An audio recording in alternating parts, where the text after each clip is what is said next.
What's up, everyone? Welcome to today's video. Welcome to the Video Game Fight School channel. Thank you very much for tuning in. I saw a post on Twitter that I thought was very interesting. One of the Game Pass news accounts, I think this is probably an account that shares news about Game Pass and Xbox. They talked about the Crimson Desert attempt in terms of PlayStation wanting to go ahead and money hat the game. They said, according to a report from Windows Central, PlayStation attempted to secure an exclusivity deal for Crimson Desert, but Pearl Abyss declined. Now, this deal was one that was supposed to block the game from going to Xbox. And apparently, Pearl Abyss was like, nah, we're going to go ourselves. And then they asked a very interesting question. They said, should Xbox consider being more aggressive in pursuing similar timed exclusivity arrangements with third-party developers? And to that, I say a resounding heck no. They need to keep their hands to themselves, and they need to focus on the many studios that they've had.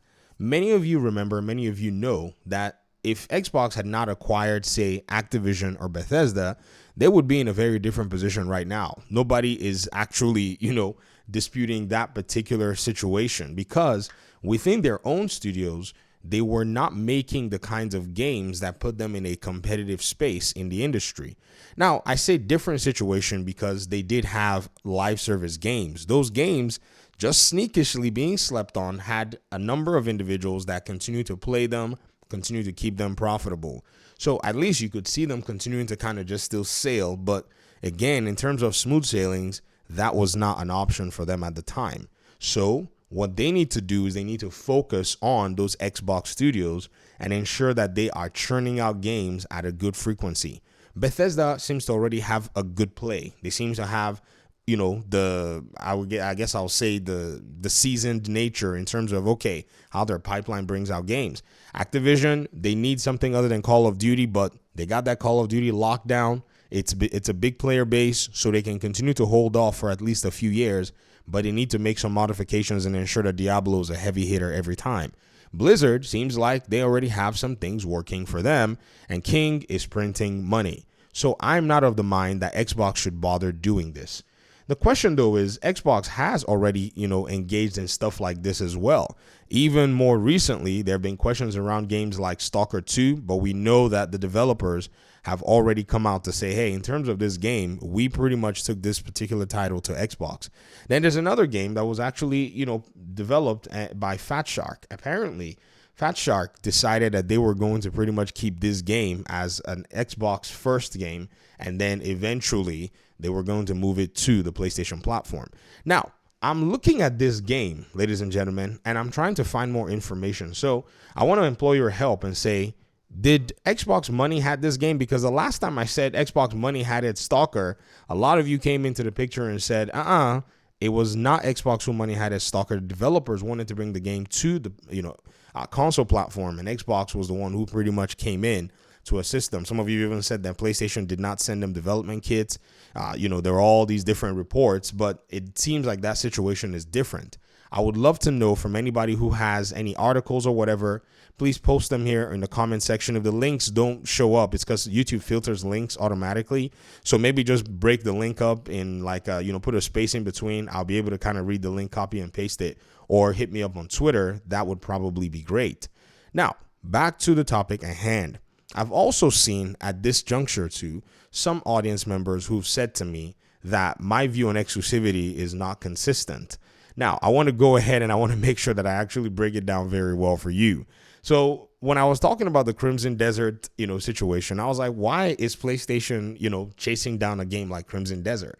The game itself is not particularly more impressive looking than anything PlayStation has and can develop. I mean, we know this. PlayStation can put away, or they can throw down, really beautiful looking games. There's no, I'm a PlayStation player, so I've been playing these games from like Uncharted, and they look good. They're linear. They do a good job. Now, in terms of open world, they were able to get Guerrilla to do Horizon, which really did kind of break out, and PlayStation kind of said, yeah, we are running this, open world thing too with comfort.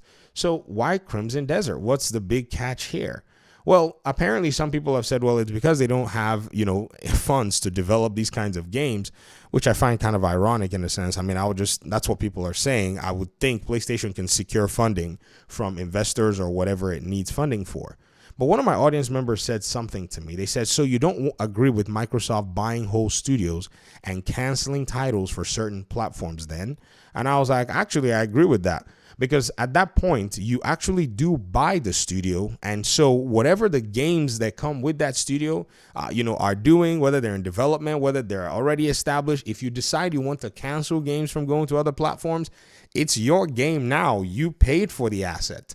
And it's different from money-hatting the game in the way that PlayStation is doing it, because they are actively blocking it from going to other platforms. Then the game that was already coming to PlayStation comes and says, hey, look at what, Santa Claus brought for you. And they basically, present you a game that you were going to get anyways. So what's going on here is basically a bait and switch. So like if we go back to the Dark Tide example, right?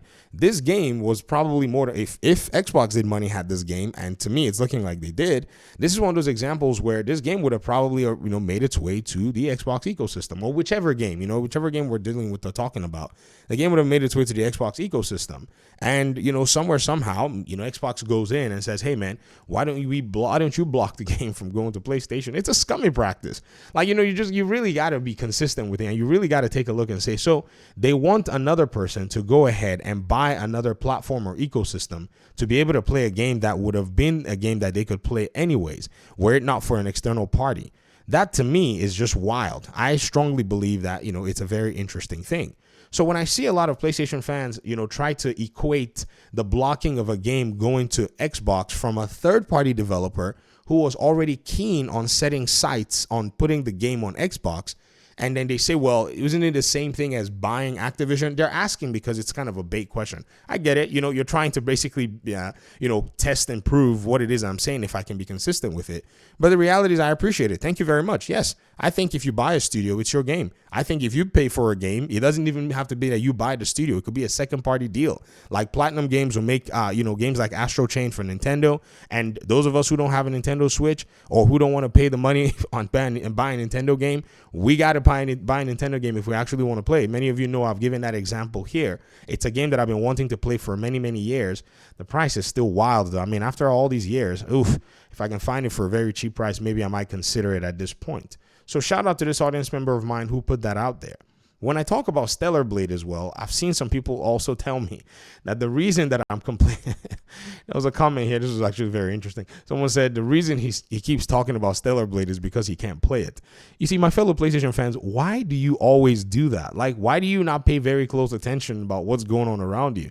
I'm literally in the PlayStation ecosystem. I've been saying it for the longest time. You've been seeing my gameplay from Spider-Man. Where do you think I got Spider-Man 2 gameplay from? Maybe you haven't seen it. Did you think I went and borrowed it from someone? The idea here, ladies and gentlemen,